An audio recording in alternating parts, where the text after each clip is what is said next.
Bienvenue à cette présentation de la publication en ligne « Les impôts sur le revenu et le décès ». Dans un premier temps, nous vous montrerons divers éléments de navigation sous cette interface. Par la suite, nous jetterons un coup d'œil sur le contenu et enfin, nous ferons un exemple de recherche qui vous permettra de voir comment vous pouvez retrouver rapidement l'information au travers de cette publication. Tout d'abord, si nous jetons un coup d'œil sur la barre de navigation, nous retrouvons principalement sous le menu de recherche, la recherche générale. Dans la section de l'affichage, au niveau de vos documents, la façon dont vous désirez les consulter. Le menu Parcourir nous permet de tourner les pages virtuelles de votre publication. Dans la section Documents, c'est ici que l'on peut sauvegarder ou imprimer le document courant que l'on voit à l'écran ou tout simplement ceux que l'on aura sélectionnés dans notre table de matière, enfin en y cochant tout simplement les cases appropriées. Sous le menu Outils, nous pouvons sauvegarder nos recherches, y mettre des signets ou gérer des notes au niveau de nos documents. En ce qui a trait au contenu que nous retrouvons dans la partie de gauche de l'écran,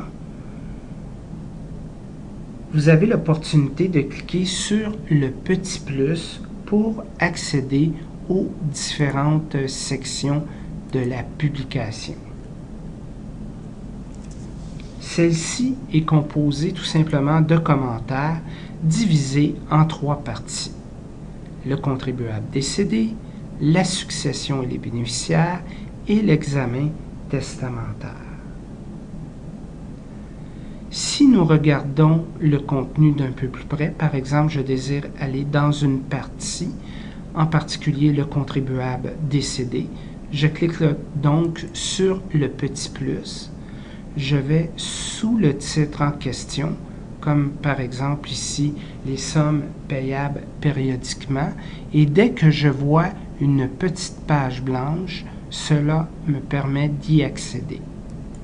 Par exemple ici, au niveau d'un exemple sur la nature des sommes payables périodiquement. Ce que nous retrouvons dans les commentaires, ce peut être des notes de bas de page, et dépendamment du type d'abonnement que vous avez, différents liens également au niveau de la loi de l'impôt. Comme par exemple ici dans ces notes de bas de page ou directement dans le texte en tant que tel. Je ferme la partie 1 en cliquant sur le petit moins et je peux aller par exemple dans la partie 3, un autre exemple ici, des techniques de planification testamentaire. Je veux voir au niveau du fractionnement, je clique sur mon sujet et j'ai accès ici aux explications au niveau du fractionnement pour cette technique, mais également des questionnaires au niveau des testateurs. En ce qui a trait à la recherche, nous nous dirigeons vers le menu de recherche dans la section de recherche générale. Ici, j'ai mis les mots réserve et provision et vous apercevez qu'ils sont entre guillemets. Alors, tout ça pour vous illustrer que lors d'une recherche électronique, il est primordial d'utiliser des opérateurs et des connecteurs pour que nos mots aient du sens, qu'ils ne soient pas, par exemple, éparpillés au travers du texte. Alors, les guillemets, la fonction qu'ils ont, c'est de regrouper tous nos mots clés ensemble. Si vous ne les connaissez pas ou peu, alors à ce moment-là, je vous invite à cliquer sur le lien « Conseils ».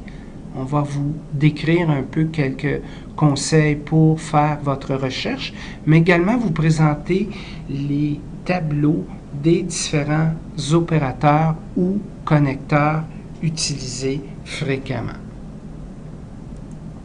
Alors ici, si on fait une recherche réservée provision, donc je désire retrouver ces mots-clés, j'ai le choix également de sélectionner l'endroit dans la table de matière où je désire effectuer ma recherche ou tout simplement lui indiquer que je veux retrouver les mots-clés dans toute la table des matières. Je clique donc sur l'option de recherche. Donc ici, 3 résultats me sont présentés par ordre d'apparition de la table des matières. Donc c'est pourquoi on voit un titre 8 dans la partie 1 et un autre, un titre 13 dans le chapitre 1. Alors, je désire consulter un résultat. Je clique tout simplement sur le lien en tant que tel. Et ici, automatiquement, dans la partie de gauche, je vais voir l'endroit où je suis et dans mon texte à la droite, en surbrillance, les mots-clés que j'ai recherchés. Alors, voilà ce qui termine cette courte présentation d'aujourd'hui. Merci de votre écoute et de la confiance que vous accordez aux produits de Wolters Kluwer's Québec.